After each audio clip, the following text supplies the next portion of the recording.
In this lesson, we're going to be talking about encryption over wireless networks. When 802.11 was first published, a portion of that included a section for Wired Equivalent Privacy, or WEP, sometimes called WEP. WEP was a way of getting privacy and encryption into this over-the-air transmission medium.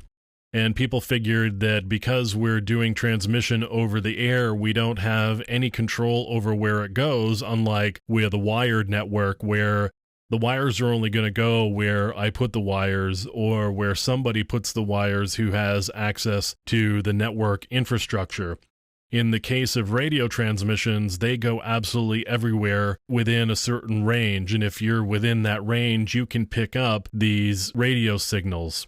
So as a result, people decided that we needed some ability to have some privacy so that anybody who could hear those radio signals wouldn't necessarily be able to jump on and hear our transmissions. As a result, we ended up with WEP. WEP was kind of a weak protocol. It used 10 or 26 hexadecimal digits for a password. It also uses a stream cipher, and the stream cipher that it uses is RC4. Now, there's a couple of different ways of doing authentication. You could do open system, or you could use shared key. With a shared key, it's basically you've got a password and you use that password to authenticate. And as a result, you get the encryption that results from there. There was a vulnerability in the initialization vector of the algorithm, though. It was small, it was weak, and as a result, WEP can actually be cracked after gathering enough data. Now, I've got here in my Mac OS, I've got my system preferences up with the network, and you can see I've got my Wi-Fi. It happens to be connected to this particular network. I could have it join another network, and I could either do no security, which is the open system. I could do WEP. I could do WPA personal or WPA2, or I could do one of these enterprise ones as well.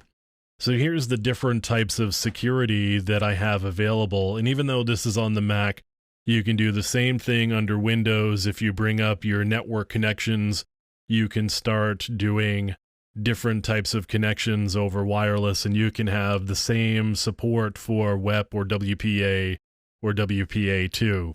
Now, while I'm talking about WPA, let me tell you what WPA is. It's actually a Wi-Fi protected access, and the original WPA was actually an intermediate measure because they knew there were problems with WEP, and they were eventually going to move on to something else.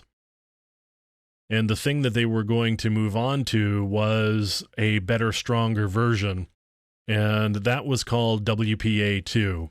WPA and WPA2 can use a pre-shared key, and that would be for WPA personal and WPA2 personal. That would use a pre-shared key. And the thing about the pre-shared key, it could be a passphrase of variable length, and you weren't restricted to either 10 or 26 digits for your password. You could have however many number of digits or characters that you wanted to in your pre-shared key or your passphrase. In addition to the personal, we have the ability to do enterprise. And let me show you this enterprise here. Is actually a mode called automatic, or we could do EAP TLS. And EAP is extensible authentication protocol, and TLS is transport layer security. So we could use EAP TLS to do our authentication for us. And in this case, it's actually asking for a username and password.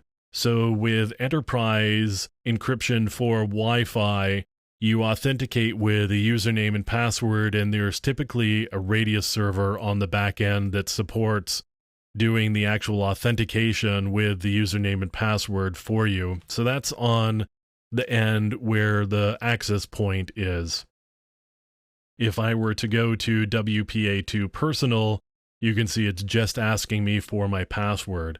So the thing that the enterprise components bring is the ability to have individuals log in, and that gives us the ability to have some accountability. So if I connect to a network, I'm going to pass my username and password, and if I get logged in, that will get logged somewhere. And people will know by looking at the logs when I was connected to a particular wireless network. So from an enterprise perspective, having that auditability and accountability is a really good thing, because you know who's been using wireless and who hasn't. And if something happens, you can make a determination as to who was using wireless at any given point, theoretically. So that's WEP and WPA, WPA2, personal and enterprise. That's how you would do the authentication.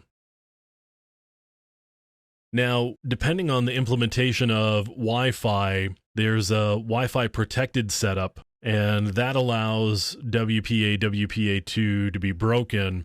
If you don't have Wi-Fi protected setup implemented, you're not actually vulnerable. But if you do have Wi-Fi protected setup, there were some vulnerabilities in it that allows WPA and WPA2 to be broken. So even though WPA and WPA2 are newer protocols and they are generally better than WEP, they are not invulnerable themselves.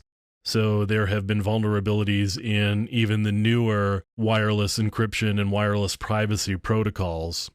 And that's the different ways of doing wireless encryption and having some encryption and some privacy on your Wi-Fi network.